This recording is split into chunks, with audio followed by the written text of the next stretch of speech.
Nous sommes au ministère norvégien de la Justice et de l'Intérieur. Nous avons demandé un rendez-vous avec le ministre quelques heures plus tôt. Il nous a dit de passer à son bureau. Bonjour, bienvenue. Bienvenue dans mon bureau. Le bureau du ministre norvégien de la Justice et de l'Intérieur. Nommé il y a 2 ans, Knut Storberget n'a presque rien changé à la déco. J'ai juste apporté quelques photos de ma fille et aussi une œuvre d'art contemporain de mon autre fille.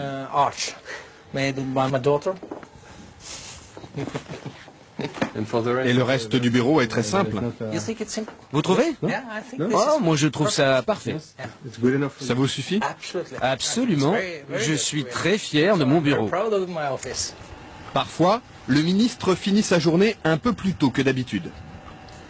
Et vous avez fini votre travail? Oui, j'arrête là. Et quelle heure est-il?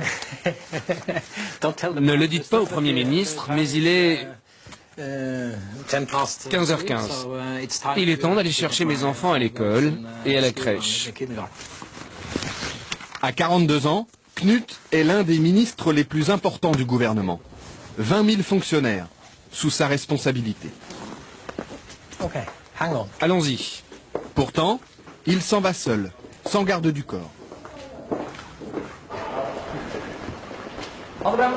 Un petit salut à la gardienne, en attendant sa voiture. Ou plutôt, l'une des voitures du gouvernement. Car le ministre n'a pas de chauffeur attitré. Il partage les véhicules de fonction avec ses 19 collègues des autres ministères. Partir de bonne heure, pour chercher ses enfants, ne dérange personne en Norvège. Hei, Marit! Hei! De kroppen. Skal du være med hjem? Ja? Ha det. La crèche et l'école de ses 2 filles sont à quelques pas de sa maison, dans un quartier résidentiel et tranquille d'Oslo. Comme Knut habitait déjà la capitale avant d'être nommé ministre, pas question pour lui d'avoir un appartement de fonction. Avec sa famille, il vit toujours dans cette petite maison mitoyenne. Et le grand plaisir du ministre, quand il rentre chez lui, c'est de préparer le dîner.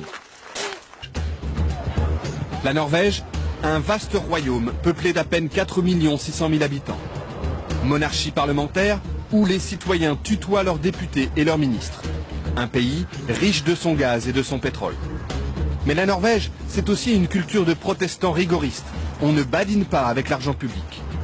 La transparence financière est un dogme, la corruption des élus, un péché capital. En Norvège, c'est l'inverse. Ils doivent tout avancer et ne sont remboursés que sur facture. La preuve, avec le ministre des Affaires étrangères en déplacement officiel dans le nord du pays. Là aussi, sans garde du corps. Ce jour-là, il inaugure une école de commerce, visite une base militaire, rencontre les élus locaux. Et il déjeune comme tout le monde sur le pouce. Sandwich, café et gâteau sec. Cette fois-ci, ce sont ses hôtes qui l'invitent. Le ministre n'a rien à débourser. C'est lui qui paie le café. Mais d'habitude, il dispose d'un forfait très serré. 50 € pour 2 repas, 120 € la nuit d'hôtel. Il y a une limite pour chaque jour, hôtel, repas couvert. Et si on dépasse cette somme, on doit le payer De votre poche. de son poche. Son assistant garde précieusement les reçus du taxi. Il sait qu'on va les lui réclamer. Pour l'embarquement du vol retour, le ministre fait la queue. Tout traitement de faveur serait mal vu. Et il ne faut pas croire que parce qu'on est ministre, on est différent. Ça, c'est très dangereux. Hein. C'est faux et c'est dangereux. Au contraire, il faut montrer, à mon avis, qu'on peut vivre la vie de tout le monde, faire l'expérience de tout le monde, être proche de cette vie que tout le monde vit.